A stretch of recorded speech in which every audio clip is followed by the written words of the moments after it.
One of the biggest drawbacks about fitted hats right now is that it is so oversaturated and everyone is buying the same hats or going for the same hats week after week after week. What's good, everybody? Welcome back to the channel. If it is the first time you're touching down on this channel, welcome to Small Feet Big Heat. We talk sneakers, we talk streetwear, and everything in between. In this box is a fitted from Saucepan Dan, a designer out of Texas who, among other things, customizes new era fitted hats. He's done Gucci brims, denim, leather, camo, animal print, fur, a range of materials and fabrics. Some of the hats have this flame or western style border on the brim, some don't. He's experimenting with different styles and bringing something fresh to the table, which I can really appreciate. Oh look, there's a pin in the box. Wasn't expecting that. Back in April, Dan dropped tweed hats and I knew instantly I needed one.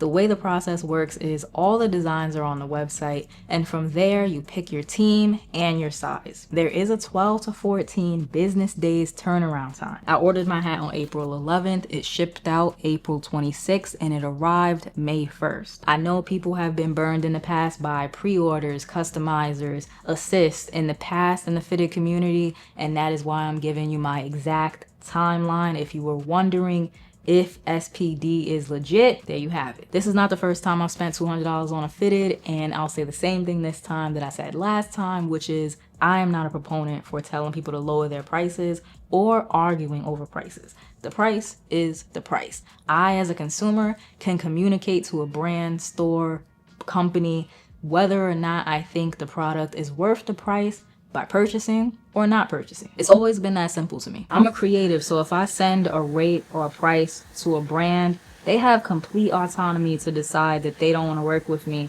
based on how I value my time and my labor. That's completely up to them, and I think the people I purchase from have every right to make the same type of decisions. If you feel differently, that's completely up to you. A lot of people will never pay $200 for a fitted hat, and I get it. They just don't think it's worth it, and that's their choice. There's a lot of alternatives to everything that's out there. I'll go ahead and throw up tweed hat alternatives on the screen right now that are not $200. Here's what it's looking like, steamed and curved, but don't worry, I'm about to give y'all all types of close-ups. 100% wool made in Bangladesh. In case anyone was wondering, here is a good look at that crown. The biggest thing I was concerned with was quality. Saucepan Dan, to my knowledge, is one person with a sewing machine making all of these hats.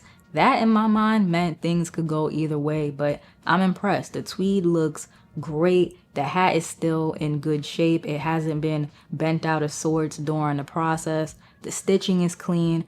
Absolutely love the colors. This is going to be a great addition to my collection. And that's really why I was willing to pay $200 for a fitted hat to begin with. I think a lot of y'all can relate.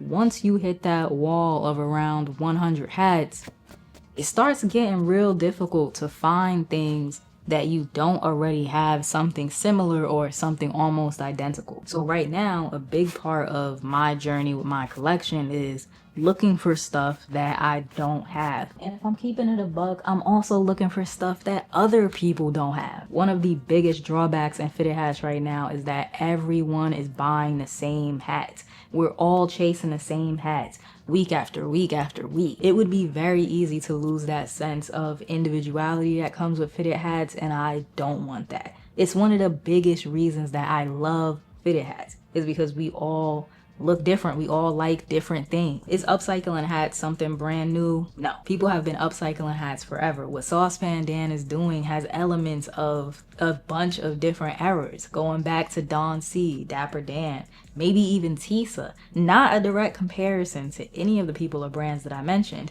but in the spirit of taking something that is very much sportswear, a sports icon, and turning it into something fashionable, a fashion symbol. These probably are not the first hats that you've seen with upcycled visors, and they won't be the last. I'm not here to tell you that they are. I'm just here to tell you that I like what Saucepan Dan is doing. He's putting his own flavor on it, and I respect it. I liked it enough to buy one, and that's what this channel is all about. Me sharing my passions with y'all. Let me know what you've been picking up down below in the comment section, and feel free to tell me I'm bugging for spending $200 on a hat. As always, like, comment, subscribe, show a small YouTuber some love. I would really appreciate it, and I will check y'all out in the next one.